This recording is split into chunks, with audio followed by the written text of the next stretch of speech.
بسم اللہ الرحمن الرحیم، الصلاۃ والسلام علیک یا سیدی یا رسول اللہ وعلی آلک و اصحابک یا سیدی یا حبیب اللہ۔ آئیے ہم عبارت پڑھ لیتے ہیں۔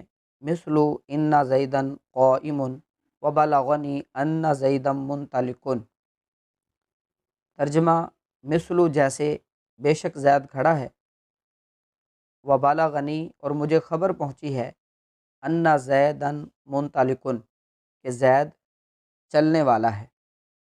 آئیے اب ہم اس کی ترکیب کر لیتے ہیں۔ مثل مرفوع لفظاً مضاف، ان زیدن قائم مراد اللفظ، مجرور محلاً معطوف علیہ، وعاطفہ بلغنی ان زیدن منطلق مجرور محلاً مراد اللفظ معطوف، معطوف علیہ اپنے معطوف سے مل کر یہ مضاف الیہ ہوا مثل مضاف کا، مثل مضاف اپنے مضاف الیہ سے مل کر یہ خبر ہوئی مبتدا محذوف مثالہ ما کی۔ مثال مرفوع لفظاً مضاف، ہما ضمیر تثنیہ مؤنث غائب، ضمیر مجرور متصل مجرور محلاً مضاف الیہ، مضاف اپنے مضاف الیہ سے مل کر مبتدا، مبتدا اپنی خبر سے مل کر جملہ اسمیہ خبریہ۔ آئیے اب ہم اس پر کچھ کلام کر لیتے ہیں۔ مثالہ ما، یہ مبتدا ہم نے محذوف نکالا ہے۔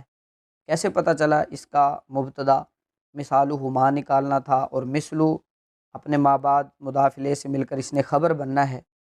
تو اس کا قاعدہ یہ ہے کہ نحو اور مثلو میں سے کوئی لفظ آ جائے، یہ کسی چیز کی مثال بیان کرنے کے لیے ان کو ذکر کیا جاتا ہے، تو اکثر یعنی نحو اور مثلو کو خبر بنائیں گے، اس سے پہلے مبتدا محذوف نکالنا ہے۔ وہ کون سا ہوگا؟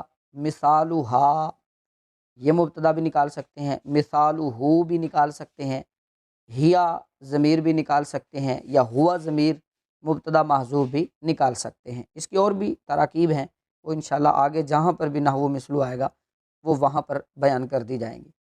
تو اب یہاں پر ہم نے مثالہ ما کیوں نکالا؟ وجہ یہ ہے کہ پیچھے انا اور انا، ان دونوں کی چونکہ یہ مثال بیان ہو رہی ہے، تو اس مفہوم کی طرف ضمیر لوٹانے کے لیے ہم نے تثنیہ کی ضمیر مثال کے ساتھ ذکر کی، یعنی مثالہما نکالی۔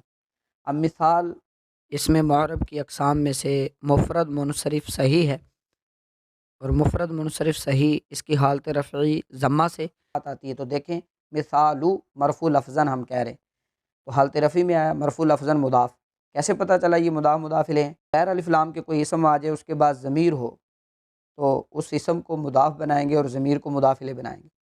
اب یہ مضاف اپنے مضاف الیہ سے مل کر مبتدا بن گیا، تو مضاف الیہ تو مجرور ہوتا ہے، یہ تو ہما ہے، تو یہ ضمیر ہے، ضمیر کا اعراب محلی ہوتا ہے، تو اب یہ مبتدا بن گیا۔